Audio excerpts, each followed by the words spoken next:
Hey guys, it's Neon. We're going to talk about the Joker again because the Joker is breaking records and breaking minds.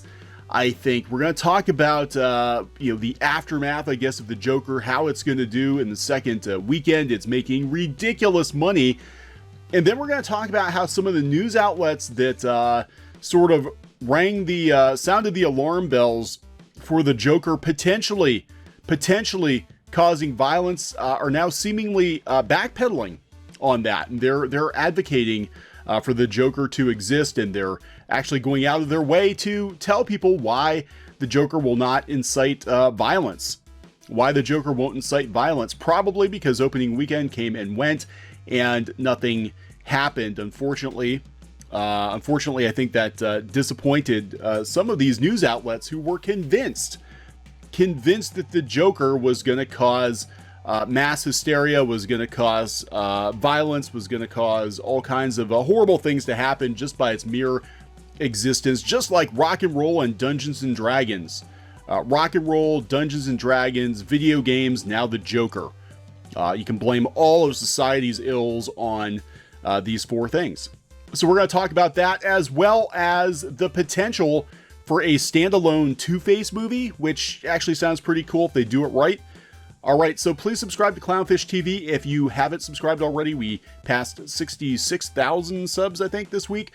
We talk about pop culture. We give our opinions on pop culture, and we're hoping to hit 100,000 soon, as it helps us get found in the Google algorithm, which currently, it's getting harder and harder for smaller channels to get found, because every time they make a change, it seems like it always hurts smaller creators. So definitely give us a sub if you're so inclined. So let's talk about the Joker's box office first. Joker continues to smash box office expectations in second weekend. Yeah, a lot of people are like, oh, everybody's gonna go see it first weekend, it's gonna drop off. Look, between the first weekend and the second weekend, look at all the crazy crap that the media came up with. So you didn't go see the Joker because you're afraid for your life, because they tried to scare you from going to see the Joker, because a horrible act of violence was going to happen at the movie theater. Didn't happen. So then they tried to guilt you into not seeing the Joker. Don't go see Joker because it's got a Gary Glitter song. And most people are like, who the hell is Gary Glitter? It's like, oh, that Hey song that they play at like every basketball, every football game. Oh, that's why I'm not supposed to go see the movie? Well, screw you, I'm going to go see the movie. They don't seem to understand how this works. You tell people not to do something and they're going to go do it. All the controversy around the Joker absolutely has helped the Joker make bank, and the Joker's making big bucks. It's going to make big bucks this weekend. So in its second weekend in theaters, Joker is continuing to blow away box office expectations after grossing $17 million on Friday. The Warner Brothers Village Roadshow DC film is now expected to make $60 million this weekend. A remarkable hold is just 37% down from last weekend's $96 million opening. At this pace, Joker will reach $200 million in domestic gross on Monday and pass the entire domestic run of It Chapter 2 after less than 2 weeks in theaters. While the pre-release controversy and awards buzz fueled last weekend, the strong word of mouth and discussion over the film's merits has made Joker a can't-miss film for audiences beyond the 18 to 35 male demographic.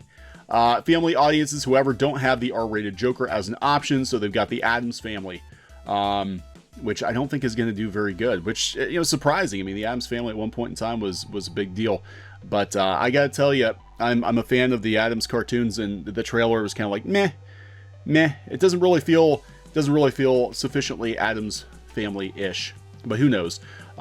It did perform well despite the presence of Abominable, which did not do that well. It was the top movie at the box office, but didn't have very much competition. And then they talk about Gemini Man, which I forgot this movie even existed. I saw trailers for it, and it was like one of those trailers where it's like, oh, it's time to go use the bathroom. This looks very boring. Didn't make a lot of money. Doesn't surprise me at all. But Will Smith probably made bank off of Aladdin, so I think he's good for the year.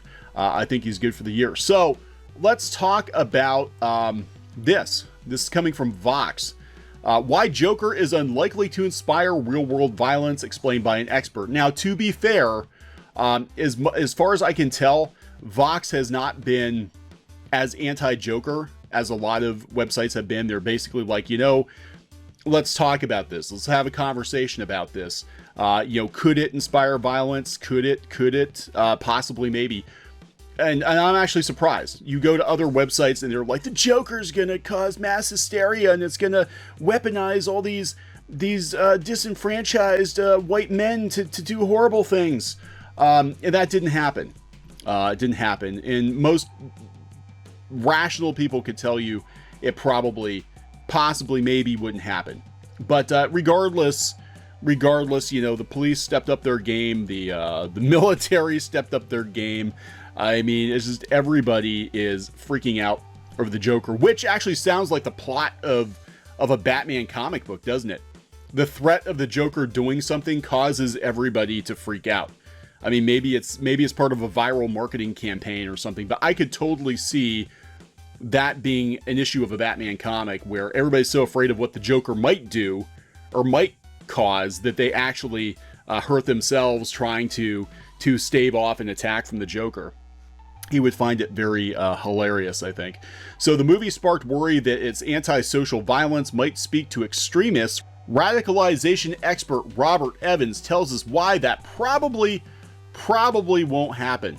So they're talking about how the Joker has been tied to the 2012 Aurora incident, and I'm actually surprised that they're actually defending Joker on Vox. Okay, so it says the rumors of the Aurora shooter was inspired by the character of the Joker turned out to be false. This is very important.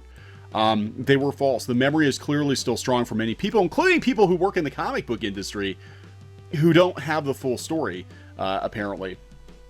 Including the victims of the 2012 shooting, some of whom penned an open letter to Warner Brothers asking the studio to push for stricter gun control alongside Joker's release. This prompted director Todd Phillips to defend his film, noting it was unfair to blame either The Dark Knight Rises, Joker, or the Joker character himself for the actions or possible actions of mass shooters. It's like, yeah, we're living in an era of pre-crime, aren't we?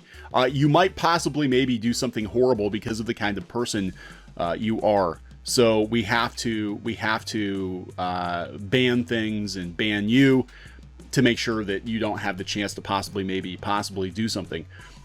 This coming from the AP. Writer-director Todd Phillips says it isn't fair to link his Joker movie to real-world violence. It's a fictional character in a fictional world that's been around for 80 years. People don't understand the difference between fiction and reality. Just the other day, we did a video about She-Ra, about Netflix She-Ra, and they announced that they were taking the historically female character of Double Trouble and turning her into a genderless lizard shapeshifter. And we accidentally referred to the lizard person as an it because we were surprised it was a lizard person. And oh my God, Tumblr and Twitter took us to task for that, calling us horrible people, horrible bigots because of a fictitious cartoon lizard person. Because, we didn't use the proper pronouns for the fictitious cartoon lizard monster. People just don't seem to have a grasp on reality these days. In order to learn more about the factors influencing the media coverage around the film and how those factors compare to the real motives that typically influence this kind of violence, they talked to this journalist. He says the conversation has been lightly edited for length. Okay, so here, this is Vox, the Vox reporter asking why you think so many people in the press specifically latched on to Joker as an example of media that could potentially inspire dangerous extremism and vigilante justice. And Robert Evans says, I think there are two chief reasons. One of them is completely unjustified, and one of them is partially justified by things that have happened before. I think the chief reason and the unjustified reason that people are focusing on the Joker movie is The Dark Knight Rises and the shooting in Aurora. There's actually a major misconception. The shooter was not dressing up as the Joker during the attack. He was in no way trying to carry out something from the movie. I've never seen any evidence that he was a particular fan of Heath Ledger's Joker or that film in general. This was misinformation that was put out by a police officer who was interviewed by a couple of newspapers. And then they talk about the mental health of this person and that he wasn't actually as mentally ill as people made him out to be. He said he's one of the fairly rare ones who had some significant illness but had nothing to do with the movie. But because it occurred on that day, because his hair was dyed a garish color, he looked more like Ronald McDonald than the Joker. And because pundits didn't know what they were talking about, when they spread that misinformation, the belief that the Joker was an influence was widespread. So I think that's one of the reasons people were worried about this movie. Yeah, I mean, there was a lot of misinformation. And look, you know, there are a lot of horrible things that happen that may or may not be influenced by media. But a lot of times media is a scapegoat. I mean, going back to the first, you know, horrible incidents, video games have been blamed for so much. Recently, PewDiePie was blamed for a horrible tragedy, you know, and a lot of times these people latch on to things, and it's not that they're actually inspired by it, but it becomes a scapegoat. And, you know, again, you're talking about people that aren't completely with it mentally, you know, and you're trying to kind of crawl into their headspace, and you don't know what's going to set somebody off. You know, I mean, it could be, in most cases, I think these people were already going to do something, or they were thinking about doing something, and then, you know, they latched on to a particular piece of media or a particular actor or whatever. But that's not the root cause. That's not the root cause of it. People are not going to commit acts of violence because of Joker. If they were going to commit an act of violence, it's because they were already so inclined to do so. But it has not deterred people from going to the theater. The movie is making a lot of money, and because of it, Warner Brothers is looking into other standalone Batman villain movies. They're supposedly developing a solo Two-Face movie, and possibly a solo Mr. Freeze movie. I think this is good because currently neither of those characters have been done justice on screen. I don't think.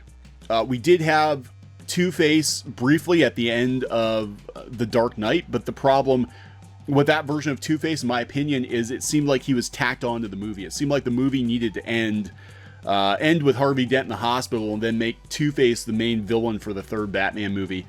And they just sort of like shoehorned him into the last 20 minutes of the movie. Didn't do him justice. And of course, we have the Tommy Lee Jones over-the-top ridiculous Two-Face from Batman Forever, but everything in the Schumacher movies was ridiculous. And speaking of which, Mr. Freeze, they mangled Mr. Freeze. If you had done a live-action adaptation of Mr. Freeze's origin from Batman the Animated Series, it would have been amazing. That didn't happen. We got Arnold Schwarzenegger making bad puns, wearing space getup. It was pretty ridiculous. So I would be down with this. I'd be down with this. I said, now it comes from We Got This Covered, which is, you know, sometimes I think it's pretty dubious, but they said that the source is close to Warner Brothers, and they've been right before. They said it was the same source that told them that Jonah Hill would be in The Batman and Tom Welling was returning for Crisis on Infinite Earths. Both of those rumors had some merit. So Warner Brothers wants to produce more standalone villain films outside the core DCEU, with Two-Face reportedly one of the next candidates to get his own movie alongside Mr. Freeze. Like Joker, it'll be with a different actor than any other appearance of the character in the DCEU, so we could potentially have two versions of the villain in cinema in a few years' time. So yeah, it's actually, I think that would be a good take. If they can do a take on Two-Face that's as good as the Joker, and it's a standalone movie, I think that would be pretty cool. It'd be interesting if they set it in the same time frame. If they set it in the same universe, and we actually had like a DC villains universe where Joker, Mr. Freeze, and Two-Face actually all existed in this same universe. I don't know how that would work. I don't know how you would reconcile Mr. Freeze, who's very, very sci-fi, with Two-Face and Joker, but who knows? So yeah, it's definitely giving Warner Brothers an incentive to make more of these movies. And you know what? A lot of the standalone hero movies are good. I mean, right now I'm more excited about what DC is doing than I am about what Marvel's doing. We know what Marvel's doing. We know what Phase 4 is going to be like. And I think it's going to be 2015 Marvel Comics on the big screen. But DC, now that they're sort of, you know, just kind of running with it, they're producing some pretty surprising movies, and they're all over the place. You know, I thought Aquaman was surprisingly good for what it was. Shazam, I really enjoyed Shazam, and the standalone Wonder Woman movie. But you know, I haven't been a big fan of the Justice League movies or Batman versus Superman. I just haven't liked them very much. but the standalone movies seem to be pretty good. So I am glad that they're kind of going down this road and exploring some of these.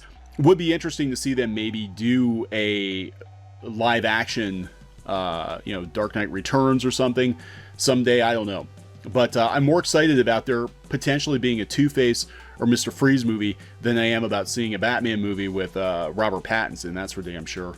So we're going to wrap this one up. Please subscribe for more pop culture news, views, and rants here on Clownfish TV. We got more videos coming. We always have more videos coming, so make sure you're subscribed, and we'll talk to you guys later. Hey guys, thanks for watching Clownfish TV. Please consider supporting the channel. Go to clownfishsupport.com. That's clownfishsupport.com. And if you want to join our community, go to clownfishtalk.com. That's clownfishtalk.com. Please subscribe, ring the bell for notifications. We will talk to you next time.